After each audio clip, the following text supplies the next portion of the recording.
ஆண்டவராக இயேசு கிறிஸ்துவின் நிதான நாமத்தில் உங்கள் யாவருக்கும் அன்பின் ஸ்தோத்திரங்கள். ஒரு புதிய நாளை ஆண்டவர் கிருபையாக நமக்கு கூட்டி கொடுத்திருக்கிறார். நன்றி நிறைந்த உள்ளத்தோடு கண்களை மூடி ஆண்டவருடைய முகத்தை நோக்கி பார்ப்போம். எங்களை அதிகமாய் நேசிக்கிற எங்கள் அன்புள்ள பரம தகப்பனே, இல்லாதவைகளை இருக்கிறவைகள் போல் அழைத்து அழகு பார்க்கிற எங்கள் அன்பின் ஆண்டவரே, இதோ இந்த நாளின் இந்த காலை வேளையிலே உம்முடைய சமூகத்திலே ஆண்டவரே, உம்முடைய வார்த்தையை கேட்கும்படியாக அமர்ந்திருந்து காத்திருக்கிற இந்த பிள்ளைகள் ஒவ்வொருவருடைய வாழ்க்கையிலும் நீர் பெரியவராயிருந்து பெரிய காரியங்களை செய்ய வேண்டும் என்று அடிமை ஜெபிக்கிறேன். ஆண்டவரே, நீர் எங்களுக்கு துணை செய்து எங்களுடைய வாழ்க்கையின் எல்லா சூழ்நிலையிலும் நீர் ஒருவரே எங்களுக்கு எல்லாவற்றுக்கும் எல்லாமாக இருந்து இம்மட்டும் நீர் நடத்தி வருகிற அழகான நடத்துதலுக்காக நாங்கள் உமக்கு நன்றி செலுத்துகிறோம். அப்பா, ஒவ்வொரு நாளும் காலைதோறும் உம்முடைய கிருபைகள் புதிதாக இருக்கிறது என்று சொன்ன வேத வசனத்தின்படி புதிய புதிய கிருபைகளினாலும் புதிய புதிய இரக்கங்களினாலும் கர்த்தர் தம்முடைய பிள்ளைகள் ஒவ்வொருவரையும் மூடி மறைத்து நீர் வெளிப்பட வேண்டும் என்று அடிமை ஜெபிக்கிறேன். ஐயா, இவர்களுடைய போக்கு வரத்து எல்லாவற்றிலும் உடைய பாதுகாப்பின் வட்டம் இம்மட்டும் இருந்த வண்ணமாக இனிமேலும் இருந்த ஆண்டவரே ஒவ்வொருவரையும் உடைய குடும்பங்களையும் ஆண்டவரே நீர் தாங்கி ஏந்தி கொள்ள வேண்டும் என்று அடிமை ஜெபிக்கிறேன். இப்பொழுதும் ஆண்டவரே உடைய வார்த்தையை நாங்கள் கேட்க இருக்கிறோம். ஆண்டவரே, நீர் பேசுமையா, உடைய மெல்லிய சத்தத்தை நாங்கள் கேட்க உம்மை எங்களுடைய வாழ்க்கையின் துணையாக கொண்டு எல்லா சூழ்நிலையிலும் உம்மை மாத்திரமே நாங்கள் பற்றி கொண்டு எங்களுடைய வாழ்க்கையிலே ஆண்டவரே உம்முடைய ஆசீர்வாதத்தை எங்களுடைய வாழ்க்கையிலே நாங்கள் கண்டு அநேகருக்கு ஆசீர்வாதமாக இருக்க ஒவ்வொருவருக்கும் நீர் அனுக்கிரகம் செய்வீராக. தாழ்த்துகிறோம், ஒப்பு கொடுக்கிறோம், நீர் மகிமைப்படுவீராக. இயேசுவின் மூலம் ஜெபம் கேளும் அன்பின் பிதாவே, ஆமேன். அல்லேலூயா, அல்லேலூயா, அல்லேலூயா. இந்த நாளிலும் சிந்தனைக்கு ஆதாரமாக எடுத்துக்கொண்ட வேத பகுதி சங்கீதம் 146 5ஆம் வசனம் இப்படியாய் சொல்லுகிறது: யாக்கோபின் தேவனை தன் துணையாக கொண்டிருந்து தன் தேவனாகிய கர்த்தர் மேல் நம்பிக்கையை வைக்கிறவன் பாக்கியவான் என்று சொல்லி இங்கே பார்க்கிறோம். யாரை நாம் துணையாக கொண்டிருக்கிறோம் என்று சொல்லி நாம் நம்மை ஆராய்ந்து பார்ப்போம். ஆனால் இங்கே சங்கீதக்காரன் சொல்லுகிறார், யாக்கோபின் தேவனை தன் துணையாக கொண்டிருக்கிற மனுஷன் பாக்கியவான் என்று சொல்லி. துணை என்று சொன்னால் அநேக காரியங்களிலே சூழ்நிலைக்கு ஏற்றபடி நமக்கு உதவி செய்கிறவர்கள் நமக்கு துணை என்று நாம் சொல்லலாம். அல்லது நமக்கு தேவையான நேரத்திலே நமக்கு ஆதரவு அளிப்பவர்கள், அப்புறம் சில நண்பர்கள், அப்புறம் கணவன் மனைவி, இவர்களும் ஏற்ற துணை என்று சொல்லி நாம் சொல்லலாம். ஆனால் துணை என்று சொல்லுகிறது என்பதை நாம் பார்க்கும் பொழுது நிறைய பேர் பேசும்போது சொல்லுவாங்க, அவங்க மட்டும் இந்த காரியத்தில் எனக்கு துணையாக வரலன்னா என்னால் இந்த காரியத்தை செய்திருக்கவே முடியாது, அவங்க மட்டும் ஏற்ற நேரத்தில் இப்படி எனக்கு உதவி செய்து ஒரு பண தேவையாக இருக்கலாம் அல்லது மனித தயவாக இருக்கலாம், ஏதோ ஒரு ஆபத்தில் எனக்கு இவங்க துணை செய்யலைன்னா என்னால் இப்படிப்பட்ட சூழ்நிலையிலிருந்து மீண்டு வர முடியாமல் இருந்திருக்கலாம்னு சொல்லி அநேகர் நாம் சொல்ல கேட்பதை நாம் பார்த்திருக்கிறோம். நம்முடைய வாழ்க்கையில் கூட அநேகர் இப்படியாய் அநேக காலகட்டங்களிலே துணையாக வந்ததை நாம் பார்க்கிறோம். ஆனால் இங்கே வேதம் சொல்லுகிறது, ஆண்டவரை நமக்கு துணையாக நாம் வைத்திருக்கும் பொழுது ஆண்டவர் நம்முடைய வாழ்க்கையிலே பெரியவராயிருந்து பெரிய காரியங்களை செய்வதை நாம் பார்க்கிறோம். எதற்கு ஆண்டவர் நமக்கு துணை செய்கிறார் என்று சொல்லி நாம் பார்ப்போமானால் வேதத்திலே அநேக காரியங்கள் சொல்லப்பட்டிருக்குது. இங்கே சங்கீதம் நாம் வாசித்த இந்த அதிகாரத்திலே 146ஆம் சங்கீதத்திலே 7ஆம் வசனம் இப்படியாய் சொல்லுகிறது: அவர் ஒடுக்கப்பட்டவர்களுக்கு நியாயம் செய்கிறார், பசியாயிருக்கிறவர்களுக்கு அவர் ஆகாரம் கொடுக்கிறாராம். அப்போ ஆண்டவர் எதற்கு துணை செய்கிறார் என்று சொல்லி நாம் பார்ப்போமானால் அவர் ஒடுக்கப்படுகிறவர்களுக்கு நியாயம் செய்வதோடு மாத்திரமல்ல, பசியாயிருக்கிறவர்களுக்கு ஆகாரம் கொடுக்கும்படியாக அவர் துணை செய்கிறதாய் வேதம் நமக்கு கற்றுத்தருகிறது. நீதிமொழிகள் 10ஆம் அதிகாரம் 3ஆம் வசனத்தை நாம் வாசிக்கும் பொழுது கர்த்தர் நீதிமானை பசியினால் வருந்த விடார் என்று சொல்லி இங்கே வேதம் சொல்லுகிறது. அப்போ தேவையுள்ளவர்களை, பசியுள்ளவர்களை ஆண்டவர் ஒரு நாளும் வருத்தப்படாதபடி பசியுள்ளவர்களுக்கு தேவையான உணவுவை கொடுத்து ஆசீர்வதிக்கிற ஒரு ஆண்டவராய் நம்முடைய ஆண்டவர் இருப்பதை நாம் பார்க்கிறோம். ஆகினால் தான் அந்த வனாந்தரமான பாதையிலே இஸ்ரவேல் ஜனங்களை அவர் நடத்தும் பொழுது அவர்கள் ஒரு நாள் கூட பசியாய் இருந்ததாய் வேதம் நமக்கு சொல்லவே இல்லை. அவர்களுக்கு வேண்டிய மன்னாவினாலும் இல்லை, வானத்து அப்பமாகிய மன்னாவினாலும் இறைச்சியை கொண்டும் ஆண்டவர் என்ன பண்ணினார், தன்னுடைய ஜனங்களுடைய பசியை அந்த வனாந்தரத்தில் அந்த 40 ஆண்டுகள் அவர் போஷித்ததை நாம் பார்க்கிறோம். அப்போ சங்கீதம் 145ஆம் அதிகாரம் 15-16ஆம் வசனத்திலே நாம் வாசிக்கும் பொழுது அவர் யாரை பசியினால் வருந்த விடார் என்று சொல்லி நாம் பார்ப்போமானால் இங்கே எல்லா ஜீவன்களின் கண்களும் உம்மை நோக்கி கொண்டிருக்கிறது. ஏற்ற வேளையிலே நீர் அவைகளுக்கு ஆகாரம் கொடுக்கிறீர், நீர் உமது கையை திறந்து சகல பிராணிகளின் வாஞ்சையையும் திருப்தியாக்குகிறீர் என்று சொல்லி இங்கே நாம் பார்க்கிறோம். அப்ப ஆண்டவர் யாருக்கு உணவளிக்கிறார்? மனிதர்களுக்கு மாத்திரமல்ல, அவரை நோக்கி கூப்பிடுகிற சகல ஜீவராசிகள், அவர் படைத்த அண்ட சராசரங்களில் வாழ்கிற எல்லா, ஒரு பூச்சியிலிருந்து ஒரு மிருக ஜீவன்களிலிருந்து எல்லாவற்றுக்குமே அவர் என்ன பண்ணுகிறார்? ஆகாரம் கொடுத்து அவர்களுடைய தேவைகளை அவர் சந்தித்து, ஆகையினால் ஒன்றை கூட என்ன பண்ணவில்லை, அவர் பசியினால் வருந்த விடவில்லை என்று சொல்லி வேதம் சொல்லுகிறது. அதே போல சங்கீதம் 147 9 கூட நாம் வாசிக்கும் பொழுது, அவர் மிருக ஜீவன்களுக்கும் கூப்பிடுகிற காக்கை குஞ்சுகளுக்கும் ஆகாரம் கொடுக்கிறார். அப்போ மிருக ஜீவன்களுக்கும் அவர் ஆகாரம் கொடுக்கிறார், கூப்பிடுகிற காக்கை குஞ்சுகளுக்கும் அவர் ஆகாரம் கொடுக்கிறார், அவருக்கு பயப்படுகிற மனிதர்களுக்கும் அவரை தேடுகிற பிள்ளைகளுக்கும் அவர் என்ன பண்ணுகிறார்? ஆகாரத்தை கொடுத்து அவர் நன்மையினால் திருப்தி ஆக்குகிறதை நாம் வேதம் முழுவதும் என்ன பண்ணுகிறோம்? நாம் வாசிக்கிறோம். அப்ப இந்த நாளிலே நம்முடைய சிந்தனைக்கு ஒரு மனிதனை ஆண்டவர் எப்படியாய் நடத்தினார், அவருடைய வாழ்க்கை எப்படியாய் இருந்தது, அப்படிப்பட்ட அந்த மனிதனுடைய தனிமையின் பாதையிலே ஆண்டவர் எப்படிப்பட்ட நல்ல தகப்பனாய் அவரோடு கூட இருந்து அவரை போஷித்தார், அவரை உடுத்துவித்தார், ஒன்றுமில்லாத நிலையிலிருந்து அவருடைய வாழ்க்கை ஆண்டவர் எவ்வளவு திரளத்தனையாய் ஆசீர்வதித்தார் என்று சொல்லி வேதத்தின் அடிப்படையிலே ஒரு மனிதனை உங்கள் மத்தியிலே வைத்து நான் கடந்து செல்ல ஆசைப்படுகிறேன். ஆதியாகமம் 28 நாம் திருப்பிக் கொள்வோமானால், இங்கே ஆதியாகமம் 28 20 21 இங்கே யாக்கோபு ஆண்டவரை பார்த்து இப்படியாய் சொல்லுகிறார்: தேவன் என்னோடே இருந்து நான் போகிற இந்த வழியிலே என்னை காப்பாற்றி உண்ண ஆகாரமும் உடுக்க வஸ்திரமும் எனக்கு தந்து என்னை என் தகப்பன் வீட்டுக்கு சமாதானத்தோடே திரும்பி வர பண்ணுவாரானால் கர்த்தர் எனக்கு தேவனாயிருப்பார் என்று சொல்லி இங்கே யாக்கோபு ஒரு ஜெபம் பண்ணுகிறதை நாம் பார்க்கிறோம். எப்பேற்பட்ட சூழ்நிலையிலே யாக்கோபு இந்த விண்ணப்பத்தை வைத்தார், ஆண்டவர் அவருக்கு கொடுத்த வாக்குத்தத்தம் என்ன, அது ஏற்ற நேரத்திலே எப்படி அவருடைய வாழ்க்கையிலே நிறைவேறினது என்று சொல்லி நாம் பார்ப்போமானால், இங்கே தன்னுடைய வாழ்ந்த வீடு, தன்னுடைய பெற்றோர், தன்னுடன் உடன் பிறந்த சகோதரனாகிய ஏசா, தான் சம்பாதித்த அல்லது தனக்கு சுதந்திரமாய் கிடைத்த அல்லது சேஷ்டபுத்திர பாகத்தில் எல்லாம் வாங்கி கொண்ட எல்லாவற்றையும் ஏமாற்றி, தன்னுடைய சகோதரனை ஏமாற்றி வாங்கி கொண்ட சேஷ்டபுத்திர பாகமாய் இருக்கலாம், தகப்பனுடைய ஆசீர்வாதமாய் இருக்கலாம், எல்லாவற்றையும் விட்டு புறப்பட்டு போகக்கூடிய ஒரு இக்கட்டான சூழ்நிலையிலே எங்கே போவோம், நான் தன்னுடைய மாமன் எப்படி தன்னை ஏற்றுக்கொள்வார், அப்படிப்பட்ட தத்தளிப்பான நேரத்திலே, தத்தளித்து கொண்டிருக்கிற ஒரு சூழ்நிலையிலே, சமாதானத்தை இழந்த சூழ்நிலையிலே இங்கே இந்த மனிதன் இந்த ஜெபத்தை ஏறெடுக்கிறதை நாம் பார்க்கிறோம். இவருடைய வாழ்க்கையை நாம் பார்ப்போமானால் ஆதியாகமம் 25 26 27 நாம் வாசிக்கும் பொழுது இவர்களுடைய பிறப்பு முதல் இவர்களுடைய வளர்ப்பு வரைக்கும் இங்கே சொல்லப்பட்டிருக்கு நாம் பார்க்கிறோம். வயிற்றில் இருக்கும் பொழுதே ஏசாவும் யாக்கோவும் என்ன பண்ணுகிறார்களாம்? ஒருவர் மோதி கொள்ளுகிறார்களாம். நீங்கள் வீட்டிலே அமைதியாய் அமர்ந்திருந்து இந்த அதிகாரங்களை எல்லாம் வாசிக்கும் பொழுது ஏசா எப்படிப்பட்டவர், யாக்கோபு எப்படிப்பட்டவர், எப்படிப்பட்ட இருந்த மனிதன் ஆண்டவர் எப்படியாய் மாற்றி அவருடைய வாழ்க்கையை எவ்வளவாய் சிறக்க பண்ணினார் என்று சொல்லி நாம் பார்க்கலாம். அப்போ முதலாவது வயிற்றில் இருக்கும் பொழுதே இந்த 2 பிள்ளைகளும் என்ன பண்ணுகிறார்கள்? மோதி கொள்ளுகிறதை நாம் பார்க்கிறோம். இதை விசாரிப்பதற்காக இந்த தாய் ஆண்டவருடைய சமூகத்திலே போய் நிற்கும் பொழுது ஆண்டவர் சொல்லுகிறார், உன்னுடைய வயிற்றிலே 2 சந்ததி வளரும், அதிலே மூத்தவன் இளையவனை சேவிப்பான் என்று சொல்லி அங்கே ஆண்டவர் ரெபேக்காலோடு பேசுகிறதை நாம் பார்க்கிறோம். இரண்டாவது, இவர்கள் பிறக்கும் பொழுது ஏசா முன்னாடி பிறக்கிறார் இல்லையா? முன்பதாக பிறக்கும் பொழுது பின்னாடியே அவனுடைய காலை பிடித்து கொண்டு ஏசாவின் கால் இந்த பூமிக்கு வெளியே வரும் பொழுது யாக்கோபு என்ன பண்ணுங்க? அவனுடைய காலை பிடித்து கொண்டே வெளியே வந்ததை நாம் வேதத்திலே வாசிக்கிறோம். இப்படி வயிற்றில் மோதிக்கொண்டது மாத்திரமல்ல, தாயின் வயிற்றிலிருந்து வெளியே வரும்போது கூட தன்னுடைய சகோதரனுடைய காலை பிடித்து கொண்டே வெளியே வந்தவன் தான் இந்த யாக்கோபு.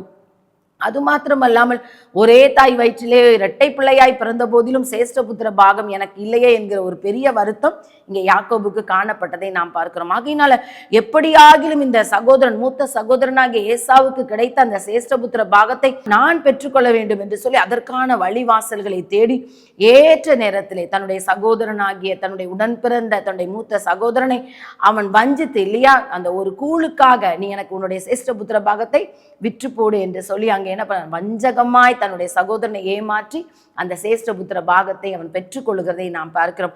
அடுத்ததாக நாம் பார்க்கும் பொழுது அவனுடைய தகப்பனார் இல்லையா, ஏசா என்கிற தன்னுடைய மூத்த சகோதரனை ஆசிர்வதிப்பதற்காக அழைத்த பொழுது தாயினுடைய ஆலோசனையின்படி இல்லையா அப்படியே கீழ்ப்படிந்து அந்த ஏசாவினுடைய ஆசீர்வாதத்தை என்ன பண்ண மாறு வேடமிட்டு தன்னுடைய தகப்பனை ஏமாற்றி என்ன பண்ணுகிறார்? அதை வஞ்சித்து கொள்ளுகிறதை நாம் இங்கே பார்க்கிறோம். அப்போ இவருடைய வாழ்க்கையை நாம் எடுத்துக்கொண்டால் தன்னுடைய சகோதரனை ஏமாற்றி தன்னுடைய தகப்பனை ஏமாற்றி வாழ்ந்த இந்த மனிதனுடைய வாழ்க்கையில என்ன இல்லை?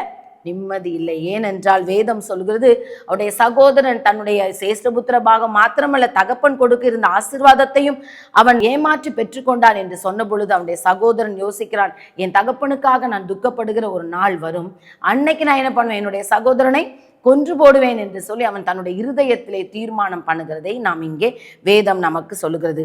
அப்போ இந்த இடத்துல நாம் பார்க்கும் பொழுது அவன் ஏமாற்றப்பட்ட இவனுடைய வாழ்க்கையில என்ன இல்லை, ஏமாற்றின தன்னுடைய சகோதரனை ஏமாற்றி தன்னுடைய தகப்பனை ஏமாற்றினுடைய வாழ்க்கையிலே சமாதானம் இல்லாதபடி ஒரு சூழ்நிலை அங்கே கடந்து வருகிறது. அவன் எதை ஏமாற்றி பெற்றுக்கொண்டானோ அந்த பூமியிலே அந்த தாய் தகப்பனோட அவனால் நிம்மதியாக வாழ முடியாத ஒரு சூழ்நிலை இங்கே கடந்து வருகிறதை நாம் பார்க்கிறோம். அங்கே 27ஆம் அதிகாரத்தின் பின் பகுதியை நாம் வாசிக்கும் பொழுது ரெபெக்காளை நாம் பார்க்கும் பொழுது அவள் சொல்லுகிறாள், உன்னுடைய எல்லாவற்றுக்கும் நான் உனக்கு துணையா இருப்பேன்னு சொன்ன அவனுடைய தாய் இப்பொழுது அவனை பார்த்து சொல்லுகிறாள், நீ என்ன பண்ணு, நீ இங்கிருந்து தப்பி போயிடு, உன்னுடைய சகோதரன் என்ன பண்ணுவான், உன்னை கொன்று போடுவேன் என்று தன்னுடைய இருதயத்துல யோசிச்சிருக்கான். ஒரே நாள்ல நான் ஏன் என்னுடைய பிள்ளைகளை இழந்து போனோம், அதனால நீ என்ன பண்ணு, சில காலம் போய் பாதான் அராம்ல இருக்கிற என்னுடைய சகோதரனாகிய லாபான் வீட்டுல நீ என்ன பண்ணு, தங்கியிரு, நான் என்ன பண்றேன், உன்னை ஆள் அனுப்பி உன்னுடைய சகோதரனுக்கு உன் மேல இருக்கிற கோபம் போனதை நான் என்ன பண்ணுகிறேன், உன்னை அழைத்து கொள்கிறேன் என்று சொல்லி தன்னுடைய அந்த தாயாகிய ரெபெக்காள் என்ன பண்ணுகிறாள், அங்கே யாக்கோபுக்கு வாக்கு பண்ணி என்ன பண்ணுகிறார், இங்கே யாக்கோபை அங்கே அனுப்புகிறதை நாம் பார்க்கிறோம். அங்கே ஈசாக்கிடம் வந்து ஆலோசனை பெற்று இப்படி கானானிய பெண்களை ஏசா திருமணம் செய்து கொண்டுபடினால் உங்களுக்கும் எனக்கும் என்ன பண்ணுங்க, ஏசாவின் மனைவிகள் எப்படி இருக்காங்க, மனநோவா இருக்காங்க, அவங்களால நம்ம வீட்டுல என்ன இல்லை, நிம்மதியே இல்லை. ஆகையினால இவன் என்ன பண்ணட்டும், என்னுடைய சகோதரன் வீட்டுல போய் பெண் எடுத்து கொள்ளட்டும், இவனை நீங்க என்ன பண்ணுங்க, பதான் அராமுக்கு நம்ம அனுப்புவோம்னு சொல்லி அங்கே ஈசாக்கும் ரெபெக்காளும் ஒருமித்து என்ன பண்றாங்க, இங்கே யாக்கோபை அனுப்புகிறதை நாம் பார்க்கிறோம். இதுவரைக்கும் தன்னுடைய தாய்க்கு கீழ்ப்படிந்த யாக்கோபு, தன்னுடைய தகப்பனுடைய சொல் கேட்ட யாக்கோபு இப்பொழுதும் ஒரு வார்த்தை கூட பேசவில்லை. தான் எங்கே போகிறோம், எப்படி வாழப் போகிறோம், நம்முடைய வாழ்க்கை எப்படி இருக்கும் என்ற எந்த ஒரு எதிர்பார்ப்பும் இல்லாத சூழ்நிலையிலே அங்கே தன்னுடைய பெற்றோருக்கு அவன் கீழ்ப்படிந்து அவன் கடந்து போனான் என்று ஆதியாகமம் 28ஆம் அதிகாரம் 7ஆம் வசனத்திலே நாம் வாசிக்கும் பொழுது வேதம் இப்படியாய் சொல்லுகிறது, யாக்கோபு தன் தகப்பனுக்கும் தன் தாய்க்கும் கீழ்ப்படிந்து பதான் அராமுக்கு புறப்பட்டு போனதை ஏசா கண்டான் என்று சொல்லி. அப்ப இந்த இடத்துல தன்னுடைய பெற்றோரை கனப்படுத்துகிற ஒரு மனிதனா, ஏமாற்றுகிற பிள்ளையா இவன் இருந்த போதிலும் எல்லாவற்றிலும் தன் தாயுடைய சொல்லை கேட்டு தன்னுடைய தகப்பனை கனப்படுத்துகிற ஒரு பிள்ளையா இங்கே யாக்கோபு வாழ்ந்ததை நாம் பார்க்கிறோம். வேதம் சொல்லுகிறது, என் மகனே உன் தகப்பன் புத்தியை கேள், உன் தாயின் போதகத்தை தள்ளாதே என்று சொல்லி நாம் நீதிமொழிகளிலே வாசிக்கிறோம். அந்த வசனத்தின்படி என்ன பண்றான், தன்னுடைய பெற்றோருக்கு கீழ்ப்படிந்து ஏமாற்றி பெற்றுக்கொண்ட எல்லாவற்றையும் அங்கே விட்டு அவன் கடந்து போகிற ஒரு அனுபவத்தை நாம் பார்க்கிறோம். அப்படி கடந்து போகும்போதுதான் இங்கே ஒரு தனிமை. இதுவரை பெற்றோரோடு இருந்தவன், சகோதரனோடு இருந்தவன் இப்பொழுது தனிமைப்படுத்தப்பட்டு அங்கே வனாந்தரமான ஒரு இடத்திலே ஒரு கல்லை வைத்து அவன் என்ன பண்ணுகிறான், நித்திரை பண்ணுகிறதாய் அங்கே வேதம் நமக்கு சொல்லுகிறது. அங்கே அவன் தூங்கி கொண்டிருக்கும் பொழுது ஆண்டவர் அவனோடு இடைப்படுகிறார். ஆண்டவர் அவனோடு பேசுகிறதை நாம் பார்க்கிறோம். ஒருவேளை ஒரு எத்தன் தான் ஆண்டவர் இவனோடு இடைப்பட வேண்டும் என்று அவசியமே இல்லை. ஆனால் ஆண்டவருக்கு எந்த நிலையில் இருந்தாலும், ஏமாற்றுகிறவர்களாய் இருந்தாலும் அவர்கள் மனம் திரும்பும் பொழுது, அவர்கள் கீழ்ப்படிதல், வார்த்தைக்கு கீழ்ப்படிதவர்களாய் காணப்படும் பொழுது ஆண்டவர் அவர்களுக்கு உதவி செய்ய போதுமானவராய் இருக்கிறார். அவர் என்ன வாக்குத்தத்தம் பண்ணினாரோ அதை நிறைவேற்ற உண்மை உள்ளவராய் இருக்கிறார். இன்றைக்கு இந்த தேவ செய்தியை கேட்டுக்கொண்டிருக்கிற என் அன்பு சகோதரனே, என் அன்பு சகோதரியே, உங்களுடைய வாழ்க்கையில் கூட நாம் ஆண்டவரை அநேக நேரம் துக்கப்படுத்தி, ஏமாற்றி, வேதனைப்படுத்தி, அவர் செய் என்று சொன்னதை செய்யாமல், அவர் செய்யாதே என்று சொன்னதை செய்து நாம் ஒருவேளை ஆண்டவரை விட்டு பின்வாங்கி போயிருப்போமானால் அவரிடத்தில் திரும்ப ஆண்டவர் நம்மை அழைக்கிறார். இல்லை என்றால் ஆண்டவருக்குடைய சொல்லை கேட்டு மற்றவர்களால் ஏமாற்றப்பட்டு அநேகருக்கு நன்மை செய்து துன்பத்தின் பாதையிலே, துக்கத்தின் வழியிலே நீங்கள் நடந்து கொண்டிருந்தாலும் உங்களை விசாரிக்கிற ஒரு ஆண்டவர் உங்கள் நடுவிலே கடந்து வந்திருக்கிறார். உங்களை காண்கிற ஒரு ஆண்டவர் உங்கள் மத்தியிலே உலாவிக் கொண்டிருக்கிறார். ஒன்றே ஒன்று நாம் செய்ய வேண்டும், அவர் செய் என்று சொன்னதை நாம் செய்யும் பொழுது அவர் நம்மோடு பேச அவர் ஆயத்தமாய் இருக்கிறார். இங்கே தன் தகப்பனுக்கும் தாய்க்கும் கீழ்ப்படிந்து தான் ஏமாற்றி வஞ்சித்ததை எதையுமே அனுபவிக்காமல் எல்லாவற்றையும் விட்டுவிட்டு இங்கே தனிமையாய் ஒன்றுமில்லாமல் ஒரு கல்லை தலைக்கு கீழாக வைத்து அங்கே யாக்கோபு படுத்து கொண்டிருந்த பொழுது அங்கே ஆண்டவர் அங்கே ஈசாக்குக்கு, ஆபிரகாமுக்கு கொடுத்த அந்த வாக்குத்தத்தத்தை நிறைவேற்றும் வண்ணமாக இங்கே ஈசாக்கோடு அவர் இடைபடுகிறதை நாம் பார்க்கிறோம். அவர் சொல்லுகிறார், நீ போகிற இடங்களிலெல்லாம் நான் உன்னை காத்துல, நான் உன்னோடு கூட இருந்து நீ போகிற இடங்களிலெல்லாம் உன்னை காத்து இந்த ஸ்தலத்துக்கு நான் உன்னை திரும்பி வர பண்ணுவேன், நான் உனக்கு சொன்னதை செய்யும் அளவு உன்னை கைவிடுவதில்லை என்று சொல்லி ஆண்டவர் அங்கே யாக்கோபுக்கு வாக்குத்தத்தம் பண்ணுகிறதை பார்க்கிறோம். அப்படி வாக்குத்தத்தத்தை பெற்றுக்கொண்ட யாக்கோபு தான் இப்படியாய் ஜெபிக்கிறார், ஆண்டவரே நீர் என்னோடு கூட இருந்தில்ல, நான் போகிற இடத்திலெல்லாம் என்னை காப்பாற்றி எனக்கு உண்ண உணவும் எனக்கு உடுக்க உடையும் தந்து இல்லையா, இந்த ஸ்தலத்துக்கு என்னை என்ன பண்ணும், திரும்பி என் தகப்பன் வீட்டுக்கு என்னை சமாதானத்தோட நீர் கொண்டு வருவீர், ஆனால் நீர் என்னுடைய தேவனாய் இருப்பீர் என்று சொல்லி அங்கே ஆண்டவருடைய சமூகத்திலே தன்னை ஒப்பு கொடுத்து அங்கிருந்து அவர் கடந்து செல்கிறதை நாம் பார்க்கிறோம். இப்பொழுது அவர் லாபான் வீட்டுக்கு கடந்து செல்கிறார். வேதம் சொல்லுகிறது, அங்கே லாபான் வீட்டுக்கு கடந்து சென்ற பொழுது 1 மாதம் வரைக்கும் அங்கே யாக்கோபு லாபான் வீட்டிலே கடுமையாய் வேலை செய்து அதனால் லாபானுக்கு அதிக லாபங்கள் கிடைத்ததாய் வேதம் சொல்லுகிறது. அங்கே 29ஆம் அதிகாரத்திலே லாபான் பார்க்கிறான், இவன் இவ்வளவு கடினமாய் வேலை செய்கிறான், ஆகையினால நீ எனக்கு மருமகனாய் இருக்கிறதுனால நான் என்ன பண்ணக்கூடாது, உன்னை சும்மா வச்சு வேலை வாங்கக்கூடாது, உனக்கு என்ன சம்பளம் வேணுமோ அந்த சம்பளத்தை நீ கேள் என்று சொல்லி அங்கே யாக்கோபுக்கு லாபான் வாக்குத்தத்தம் கொடுக்கிறான் இல்லையா, உத்தரவாதம் கொடுக்கிறான். உடனே இவன் பார்க்கிறான், நமக்கு எதுக்கு சம்பளம், நல்லா சாப்பாடு கிடைக்குது, நல்ல ட்ரெஸ் கிடைச்சிருச்சு, தங்குறதுக்கு ஒரு உறைவிடம் கிடைக்கும், இப்போ நமக்கு என்ன தேவை, தனக்கு ஒரு வாழ்க்கை துணை வேண்டும் என்று சொல்லி அவன் ராகேலை, அதாவது லாபானுடைய 2வது மகளை அதிகமாய் நேசித்தபடினால் நான் ராகேலுக்காக சம்பளம் இல்லாமல் 7 வருஷம் என்ன பண்றேன், நான் வேலை பார்க்கிறேன் என்று சொல்லி அங்கே வேலை பார்த்ததை நாம் பார்க்கிறோம். அப்போ 7 வருடம் ராகேலுக்காக வேலை செய்த பொழுது லாபான் அங்கே அவனை ஏமாற்றினதை நாம் பார்க்கிறோம் இல்லையா. ராகேலை கொடுக்க வேண்டிய இடத்திலே அங்கே லேயாளை கொடுத்து எப்படி தன்னுடைய சகோதரனை தன்னுடைய தகப்பனை இல்லையா துணிந்து ஏமாற்றின அந்த யாக்கோபுடைய வாழ்க்கையிலே 7 ஆண்டு காத்திருந்த போதிலும் அந்த லாபானால் அவன் ஏமாற்றப்பட்டான். ஆகையினால் மீண்டும் ஒரு 7 வருஷம் திருப்பியும் லேயாளுக்காக அந்த 7 வருஷத்தை கொடுத்து ராகேலுக்காக இன்னும் ஒரு 7 வருஷம் அவர் என்ன பண்ணாங்க, அவனுக்கு சம்பாதித்து கொடுக்கிறதை நாம் வேதத்திலே பார்க்கிறோம். இப்படியா 20 ஆண்டுகள் அங்கே யாக்கோபு லாபானோடு இருக்கிறார். லாபானோடு இருந்த பொழுது வேதம் சொல்லுகிறது 10 முறையில 7 14 வருஷம் 2 மனைவிகளுக்காக தன்னுடைய உழைப்பு முழுவதையும் கொடுத்த யாக்கோபு 6 ஆண்டுகள் என்ன பண்ணுகிறார், அதற்கான சம்பளங்களை பெற்றுக்கொள்ளும் போது அந்த சம்பளத்தை கூட லாபான் என்ன பண்ணவில்லை, முழு மனதோடு அங்கே யாக்கோபுக்கு கொடுத்ததாய் வேதம் சொல்லவே இல்லை. வேதம் சொல்லுகிறது அவனுக்கு சம்பளத்தை 10 முறை என்ன பண்றாராம், மாத்தி மாத்தி என்ன பண்றாராம், கொடுக்கிறாராம். ஏனென்றால் இங்கே யாக்கோபுக்கு கொடுக்க கொடுக்க அங்கே யாக்கோபும் பலுகி பெருகி கொண்டிருக்கிறான், லாபானும் பலுகி பெருகி கொண்டு இந்த பெருக்கத்தை அவரால் லாபானால் சகித்து கொள்ளவே முடியவில்லை. ஒன்றுமில்லாதபடி ஒரு கோலோடு வந்த ஒரு மனிதன் இல்லையா, 2 பெண் பிள்ளைகளையும் திருமணம் செய்து அவர்களை வேலைக்காரிகளோடு வாழ்ந்து 12 ஆண் பிள்ளைகளை பெற்று ஒரு பெண் பிள்ளையை பெற்று நிறைய சம்பத்துகளை சம்பாதித்ததை பார்த்த லாபானால் அவனுடைய வேலையை வாங்கி கொண்டு அவனை தனக்கு அடிமையாய்தான் வைத்துக் கொள்ள வேண்டும் என்று நினைத்தானே ஒழிய, அவனை ஏமாற்ற வேண்டும் என்று தான் நினைத்தானே ஒழிய, அவனை அனுப்பிவிடவோ அல்லது யாக்கோபு சுதந்திரமாய் தன்னுடைய தகப்பன் வீட்டுக்கு போய் வாழ வேண்டுமோ என்று சொல்லி அங்கே லாபான் நினைக்கவே இல்லை. ஆகையினால் இந்த இடத்திலே நாம் பார்க்கும் பொழுது லாபான் நம்பின எல்லாருமே அவனை ஏமாற்றினார்கள். ஏனென்றால் நாம் எதை நாம் விதைக்கிறோமோ அதை மட்டும்தான் நாம் அறுப்போம். முதலாவது அவனை ஏமாற்றினது அவனுடைய தாய். ஏனென்றால் அவனுடைய தாயார் அங்கே அவனுக்கு வாக்கு கொடுக்கிறார்கள், நீ சில நாள் அங்கே தங்கியிரு, நான் என்ன பண்றேன், ரெபெக்காள் அவ்வளோ நேசித்தவள், கூடாரவாசி குணசாலியாய் இருந்தபடினால் யாக்கோபை ஈசாக்கை பார்க்கிலும் அதிகமாய் நேசித்த ரெபெக்காள் இந்த இடத்திலே தன்னுடைய பிள்ளையை அவள் என்ன பண்ணுகிறாள், அவளுக்கே தெரியாது அவள் தன் பிள்ளையை ஏமாற்றினாள் என்று. ஏனென்றால் சில நாள் நீ என்ன பண்ணு, மாமா வீட்டுல நீ தங்கிரு, லாபான் வீட்டுல தங்கிரு, நான் ஆள் அனுப்பி உன்னை கூப்பிட்டு கொள்கிறேன் என்று சொன்ன ரெபெக்காள் ஒரு நாளும் ஆள் அனுப்பி 20 ஆண்டு காலத்திலே உன் சகோதரன் உன்னை மன்னித்து விட்டான், நீ திரும்பி வா என்று சொல்லி என்ன பண்ணவில்லை, அவள் அழைக்கவே இல்லை. அவள் மறந்து போனாள். நேசித்த தாய் தான் மறக்கக்கூடிய சூழ்நிலை வந்தது. ஆகையினால் தான் ஆண்டவர் சொல்லுகிறார், உன் தாய் உன்னை மறந்தாலும் நான் உன்னை மறப்பதில்லை என்று. 2வதாக நாம் பார்க்கும் பொழுது இங்கே லாபான் இல்லையா, அந்த பெண் கொடுக்கிற விஷயத்திலும் அவனை ஏமாற்றி அவனுடைய சம்பளத்தையும் 10 ஆண்டுகள் அவனை உறிஞ்சு கொண்டு அவனுக்குரிய எல்லாவற்றையும் ஐஸ்வர்யவானாய் ஆனான் என்று வேதம் சொல்லுகிறது. அதிகமாய் ஆண்டவர் லாபானை ஆசீர்வதித்தார். அப்ப அதை யாக்கோபையும் ஆசீர்வதிக்கிறார். அதை பொறுக்க கூடாதபடி அங்கே தன்னுடைய சொந்த மாமனாலும் அவன் என்ன பண்ணுகிறான், ஏமாற்றப்படுகிறதை நாம் பார்க்கிறோம். ஆனால் வாக்குத்தத்தம் பண்ணின ஆண்டவர் அங்கே யாக்கோபோடு உண்மை உள்ளவராய் இருந்தார். அங்கே லாபானுடைய முகநாடி வேதம் சொல்லுகிறது 31ஆம் அதிகாரத்திலே நாம் பார்க்கும் பொழுது, நேற்றைய நாள் இருந்தது போல லாபானுடைய முகம் இல்லாதிருந்தது. முகநாடி வேறுபட்டு யாக்கோபுக்கு விரோதமாய் அவன் பொறாமை கொண்டு தன்னுடைய மகள்கள் தான் வாழ்ந்து சுகித்திருக்கட்டும் என்று சொல்லி அந்த தகப்பன் நினையாதபடி இல்லையா, அந்த தனக்கு சம்பாதித்து கொடுத்த நன்மையை மாத்திரமே நினைத்த யாக்கோபுவை எப்படி பார்க்கிறார், விரோதியை போல பார்த்து பொறாமை கொள்ளுகிறதை பார்க்கிறோம். இதை யாருடைய கண்கள் பார்த்ததோ தெரியவில்லை.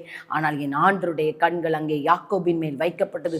உண்மையோடு உத்தமத்தோடு தன் மாமனுக்கு ஊழியம் செய்த அந்த யாக்கோபோடு என் ஆண்டவர் இடைப்பட்டு அவர் அங்கே யாக்கோபை பார்த்து இப்படியாய் சொல்லுகிறார். ஆதியாகமம் 31:3 கர்த்தர் யாக்கோபை நோக்கி, உன் பிதாக்களுடைய தேசத்திற்கும் உன் நிலத்தாரிற்கும் நீ திரும்பி போ, நான் உன்னோட கூட இருப்பேன். ஆண்டவர் சொல்லுகிறார், நான் உனக்கு துணையாயிருப்பேன் என்று சொல்லி. அப்போ முதலாவது அவன் ஒரு கல்லோடு அந்த வனாந்தரத்திலே தனிமையாய் படுத்திருந்த பொழுது ஆண்டவர் அவனுக்கு நான் உன்னோட கூட இருப்பேன் என்று சொன்னவர். இப்பொழுது அவர் சொல்லுகிறார், நீ உன் தகப்பன் வீட்டுக்கு திரும்பி போ. தாய் அழைக்கவில்லை, தகப்பன் அழைக்கவில்லை, சகோதரன் அழைக்கவில்லை, லாபான் அனுப்பிவிடவில்லை. ஆனால் என் ஆண்டவர் தகப்பன் வீட்டுக்கு கொண்டு போவதற்கு, கூட்டி சேர்ப்பதற்கு அங்கே அவருக்கு ஆயத்தமாய் என் ஆண்டவரே புறப்பட்டு வந்ததை நாம் இங்கே பார்க்கிறோம் இல்லையா? ஆகையினால் தான் ஒரு பாடல் கூட இப்படியே சொல்லப்படுகிறது. என் ஓட்டத்தில் நான் தனிமையில்லை, நேசித்தவர் என்னை வெறுக்கவில்லை, தகப்பன் வீட்டில் கொண்டு சேர்த்திடுவார், நம்புவேன் இறுதி வரை, நான் நம்புவேன் இறுதி வரை இல்லையா? நாம் அவரை நம்பும் பொழுது, அவரை விசுவாசிக்கும் போது, அவர் எனக்கு துணையாயிருக்கிறார் என்று நாம் அவரை சார்ந்து கொள்ளும் பொழுது ஆண்டவர் நம்முடைய ஓட்டத்திலே தனிமையாய் நம்மை ஒரு நாளும் விடமாட்டார்.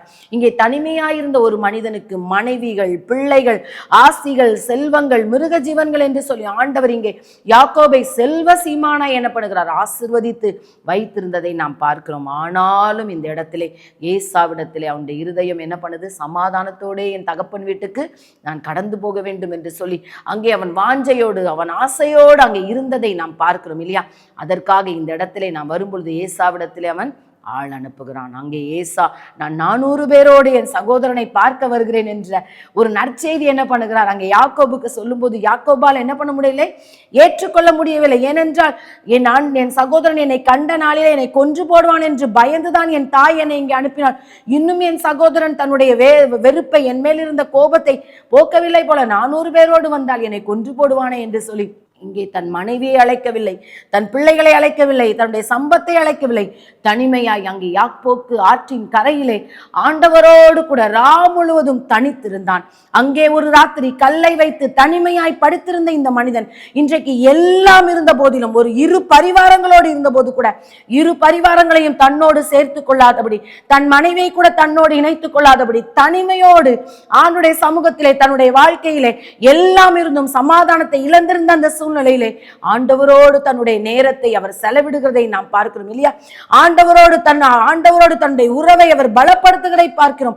எல்லாம் இருக்கிறது. இங்கே ஆண்டவரிடத்துல கேட்கிறார், நீர் என்னை ஆசீர்வதித்தாலொழிய நான் உம்மை போக விடேன் இல்லையா? எல்லா ஆசீர்வாதமும் இருக்கிறது. யாக்கோபுக்கு என்ன ஆசீர்வாதம் இல்லை. அவன் சொல்றான், கோலும் கையுமாய் தடியுமாய் நான் இங்கே புறப்பட்டு வந்தேன், எனக்கு 2 பரிவாரங்களை தந்தீர் என்று ஆண்டவரிடத்திலே பேசின அந்த மனிதன் இப்பொழுது சொல்லுகிறான், நீர் என்னை ஆசீர்வதித்தாலொழிய நான் உம்மை போகவிடேன். என்ன ஆசீர்வாதம் எல்லாம் இருந்தாலும் இருதயத்திலே சமாதானம் இல்லை என்றால், தேடின சம்பத்துகள், கடத்தர் கொடுத்த ஆசீர்வாதங்கள் எல்லாம் வீண் என்று சொல்லி இங்கே உணர்ந்தவராக அங்கே ஆண்டுடைய சமூகத்திலே யாக்கோபு கதறுகிறதை நாம் பார்க்கிறோம். நீர் என்னை ஆசீர்வதித்தாலொழிய நான் உம்மை போக விட மாட்டேன் என்று. அப்பொழுதுதான் ஆண்டவர் கேட்கிறார், உன் பெயர் என்ன? இதே யாக்கோபு அங்கே ஈசாக்கு தன்னுடைய தகப்பன் அவனை பார்த்து உன் பெயர் என்ன என்று சொன்ன பொழுது ஏசா என்று சொன்ன மனிதன் இங்கே ஆண்டவர் அவரை பார்த்து கேட்கிறார், உன் பெயர் என்ன என்று சொன்ன பொழுது நான் யாக்கோபு ஆண்டவரே, நான் எத்தன்தான் ஆண்டவரே என்று சொல்லி தன்னை தாழ்த்தி தன்னை அப்படியே ஆண்டுடைய சமூகத்திலே அர்ப்பணித்த பொழுது ஆண்டவர் சொல்லுகிறார், இனி உன் பெயர் யாக்கோபு என்னப்படாமல் இஸ்ரவேல் என்னப்படும். ஏன் உன்னுடைய பெயர் இஸ்ரவேல் என்னப்படும் என்றால், நீ மனிதரோடு மாத்திரமல்ல தேவனாகிய என்னோடும் கூட நீ போராடி மேற்கொண்டாயே. அப்போ இஸ்ரவேல் என்றாலே மனிதர்களை மேற்கொள்கிறவன் மாத்திரமல்ல, தேவனோடும் போராடி மேற்கொண்டான் என்று சொல்லி இங்கே சொல்லப்பட்டதை நாம் பார்க்கிறோம். அப்போ தனிமையின் பாதையிலே ஆண்டுடைய சன்னிதானத்திலே நாம் காத்திருக்கும் பொழுது உலகம் தரக்கூடாத சமாதானத்தினாலும் சந்தோஷத்தினாலும் நிரப்புகிற நம்முடைய ஆண்டவர் அவர் வாக்குத்தத்தம் பண்ணினபடியே அங்கே இயேசு ஆயத்தமாகி தன் சகோதரனை எதிர்கொள்ள அவன் புறப்பட்டு போகிறதை நாம் பார்க்கிறோம் இல்லையா?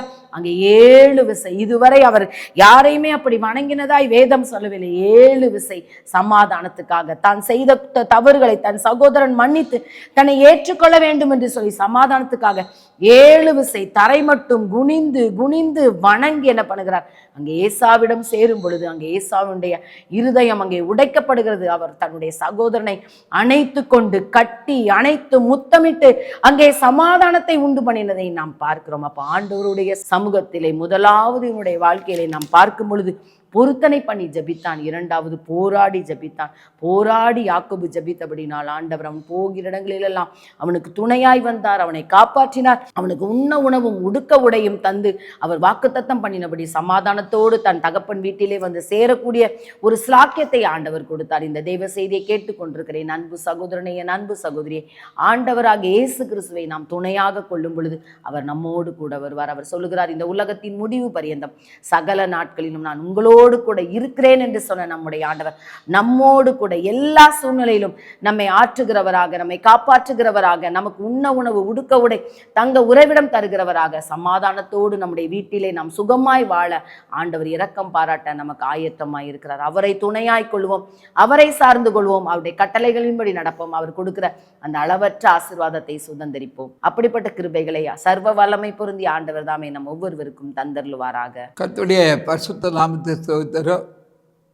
கர்த்தரே துணை என்ற தலைப்பில் ராஜகுமார் சொல்லிக் கொண்டு பேசியிருக்கிறேன். அந்த தலைப்பு பேச ஒரு வார்த்தை கேட்ட ஒருவரையும் இயேசு நாமத்தில் ஆசிர்வதிக்கிறோம். ஒரு நிகழ்ச்சி ஆண்டவரே, இந்த வார்த்தை கேட்குறவர்களுக்கு ஆமோஸ் 3:7 கர்த்தராகிய ஆண்டவர் தீர்க்கதரிசிகளாகி தம்முடைய ஊழியக்காரருக்கு ரகசியத்தை வெளிப்படுத்தாவுக்காட்டியால் தீர்க்கதரிசனம் இல்லாத சபை சீர்கெட்டு போனதுன்னு சொல்லுகிறது. தீர்க்க வரத்தை நான்கள் சொல்லுகிறேன். அதே போல் கஷ்டமே ஆண்டவரே தரும். இந்த வசனம் இந்த வசனம் 1:30 ஒரு அக்கிரியை செய்ய செய்கிறோம். கிறிஸ்துவர்கள் வரும்போது பழையவர் ஒழித்தது எல்லாம் போயாத உடைய வாழ்க்கையில் பழைய வாழ்க்கை இருக்கின்றால் மலை திரும்புங்க, அதை திரும்பி புதிய வாழ்க்கைக்கு வாங்க. யாருடைய வாழ்க்கையிலாவது பழைய பேப்பர் இருக்கக்கூடாது. பழைய பேரை கிழித்து எரித்து புதிய கரு ஒட்டுங்க. அநேகருடைய வாழ்க்கையில் பழைய பேப்பர் தான் இருக்குது, புதிய கரு ஒட்டலை. பழைய சுவாபம் கிழிக்கப்படலை, எரிக்கப்படலை. அப்படி கிழிக்கப்பட்டு இருந்தால் புதிய கண்ணோடும் பழைய மனிதனாக இருக்காதுங்க, புதிய மனிதனாக இருக்க.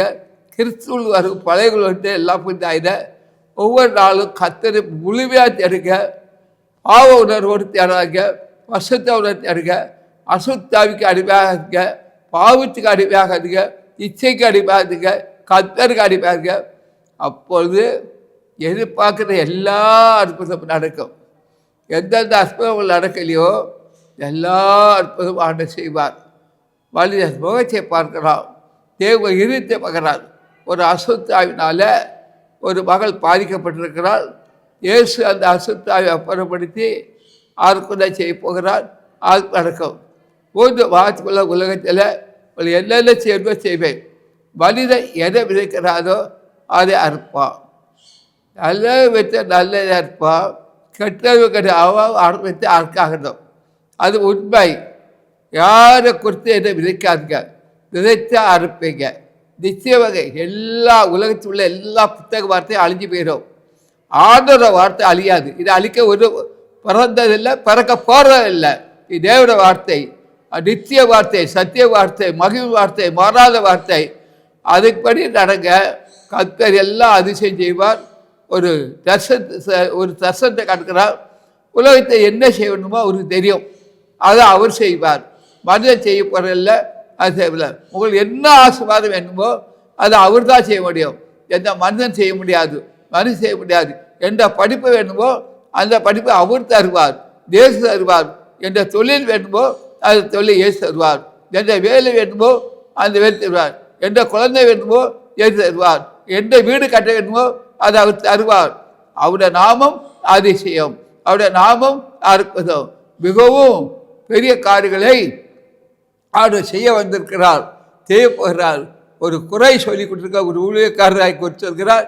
நீ மனம் திருப்பு, இல்லைன்னா வாய் பேச முடியாது ஆயிரும். நீ ஊழியக்காரரை குறித்து தரக்குறைவாக பேசுகிறார். கடைசி எச்சரிப்பு, இனி வாய் திறந்து பேச முடியாது, வாய் நின்று போயிடும். உனக்கு எச்சரிப்பு. ஏன்னா நீ வச்சனியா இருக்கிறார். ஒவ்வொரு நாளும் கர்த்தர் அற்புதம் செய்வார், அதிசயம் செய்வார், குறைவை நிறைவாக்குவார். ஒரு பாம்பை ஒரு மனித வாயில் இருந்தால் தேவையில்லாத பேசும். அதே போல தான் அன்னையுடைய வாய்க்குள்ள பாம்பு இருக்கு. அது ஊழியக்கார வாயிலே பாம்பு இருக்கு. அப்படி இருக்கும்போது அவங்க என்ன பேச முடியும்? ஆண்டவர் இருப்பாரா? இருக்க மாட்டார். அதே போல அன்னையுடைய வாழ்க்கையில் இருக்கு. மனம் தெரிவிக் கொள்ளுங்க, கர்த்தர் விடுதலை தருவார். மாறு வேடத்தில் எந்த காரியத்தையும் உங்களை உயர்த்தி பேசுறாங்க. மாறு வேடம் யாரு? மந்திரவாதி தான் மாறு வேடம். அவனை போல இருக்காதுங்க. லட்சுமியை பெற்றுக்கொள்ளுங்க, அபிஷேகத்தை பெற்றுக்கொள்ளுங்க, ஞானஸ்தானம் பெற்றுக்கொள்ளுங்க, பசுத்தமாக இருங்க, உண்மையாக இருங்க. கர்த்தர் எந்தெந்த அற்புதம் நடக்கவில்லையோ எல்லாமே செய்வார். தேச செய்வார், தேச செய்வார், தேச செய்வார். செய்து விட்டால் கூட்டிய கதவை திறப்பார், விளக்கலை கொளுத்தி வைப்பார், நன்மை செய்வார். உங்களுக்கு கொடுத்த வார்த்தைகள்லாம் ஆமென்று ஆமே இருக்கும். கர்த்தர் உங்களோடு பேசுகிறார், அவரே பேசுகிறார், இயேசுவே பேசுகிறார். இனி நன்மை தான் வரும், தீமை வராது. உங்களுக்கு கர்த்தர் வார்த்தை தொடப்பட்டால், கர்த்தரே பேசினால், தொட்டால், தொலைக்காட்சி நிகழ்ச்சிக்கு உற்சாகம் ஊழியத்துக்கு காலை கொடுத்தாங்க. ஒவ்வொரு நாளும் அரிசி பறக்கா ஊழியத்தில் காலை 5 மணி 10 மணி வரை அதிகாலை பாருங்க, தனிக்கிழமை 10-2 வாருங்க, ஆசீர்வாதத்தை கேட்டுக்கொள்ளுங்க. தேவன் அற்புதம் செய்வார். அல்லேலூயா, அல்லேலூயா, அல்லேலூயா. புத்தூர் அதிசய பெராக்கா தீர்க்க தரிசன ஊழியங்கள் நடத்தும் பரிசுத்த உபவாச ஜெப கொடுகை நடைபெறும் இடம் அதிசய பெராக்கா தீர்க்க தரிசன ஊழியங்கள் 71 மௌனசாமி மடம், அம்பத்தூர் ஓச்சி. இதில் சிறப்பு ஜெபம் மற்றும் தேவ செய்தி அளிக்க இருக்கின்றவர் தீர்க்கதரிசி எஸ். தங்கசாமி அவர்கள். அன்பானவர்களே, இந்த உபவாச கூட்டத்தில் கலந்து கொண்டு தேவ ஆசீர்வாதங்களை பெற்று செல்ல அன்புடன் அழைக்கப்படுகின்றனர். அவர் address Evangelist Thangasamy, Adisaya Baraka Prophetic Ministries, number 71, Maunasamy Madam, Ambattur, Oti, Chennai 53. Phone number 044-2657-4550 and cell phone number 93-833-44445.